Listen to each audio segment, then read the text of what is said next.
Madam ಹೇಗಿದ್ದೀರಾ? ಹೇಗೆ ನಡೀತಿದೆ ಲೈಫ್ ಮದುವೆ ಆದ್ಮೇಲೆ? ಆಲ್ ವೆಲ್ ಎಲ್ಲ ಚೆನ್ನಾಗಿದೆ.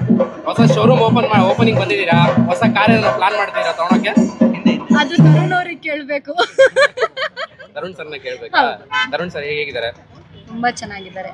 ಥ್ಯಾಂಕ್ ಯು ಗುರು, ಥ್ಯಾಂಕ್ ಯು ಸೊ ಮಚ್ ಗುರು. ನಿನ್ ಮದ್ವೆ ಯಾವಾಗ ಗುರು? ಇದು ಯಾರು ಆಗ್ಬಿಟ್ರು? ಆಯ್ತಾ? ಹನಿಮೂನ್ಗೆ ಎಲ್ಲಿ ಪ್ಲಾನ್ ಮಾಡ್ತಿದ್ದೀರಾ ಮೇನ್ ಪ್ಲಾನ್? ಅನುಶ್ರೀ ಚಾನಲ್ ಅಲ್ಲಿ ಇದೆ ನೋಡಿ. ಇಲ್ಲ ನಮ್ಮ ಚಾನಲ್ ಅಲ್ಲ, ಮಾಲ್ಡೀವ್ಸ್ ಅಂತ ಪ್ಲಾನ್ ಮಾಡಿದೀವಿ. ಐ ಡು ನಾಟ್ ನೋ, ಆಮೇಲೆ ಇವಾಗ ಸದ್ಯಕ್ಕೆ ಮಾಲ್ಡೀವ್ಸ್ ಅಂತ ಇದೆ. ಮೇಡಮ್ ಸಿನಿಮಾ ಆದ್ಮೇಲೆ ಬ್ರೇಕ್ ತಗೊಂತಾರೆ ತುಂಬಾ ಜನ ಹೀರೋಯಿನ್ಸು. ನೀವು ಆ ಥರನೇ ಮಾಡ್ತಿರಲ್ಲ ಸಿನಿಮಾಗಳು ನೆಕ್ಸ್ಟ್ ಕಂಟಿನ್ಯೂ ಮಾಡ್ತೀನಿ, ಖಂಡಿತ ಮಾಡ್ತೀನಿ.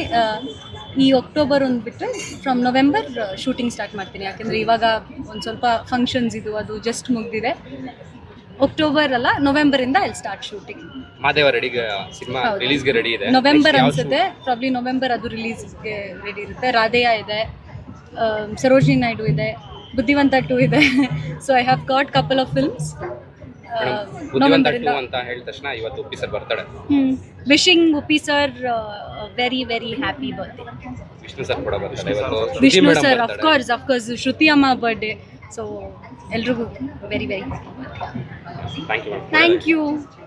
ಮದ್ವೆ ಆದ್ಮೇಲೆ ಬಂದ ಎಷ್ಟು ಕೆಜಿ ದಪ್ಪ ಹಾಕಿದ್ದೀರಾ ಅಂತ ಈಗ? ದಪ್ಪ ಯಾಕೆ? ಹೌದು, ಡಯಟ್ ಏನ್ ಮಾಡ್ಲಿಲ್ಲ. ಅಂಡ್ ಆಫ್ ಕೋರ್ಸ್ ನಿಮ್ ಹಸ್ಬೆಂಡ್ ನಿಮ್ ಖುಷಿಯಲ್ಲಿ ಇಟ್ಟರೆ ದಪ್ಪ ಆಗ್ತಾರಂತೆ. So that is why I am very happy. Thank you madam.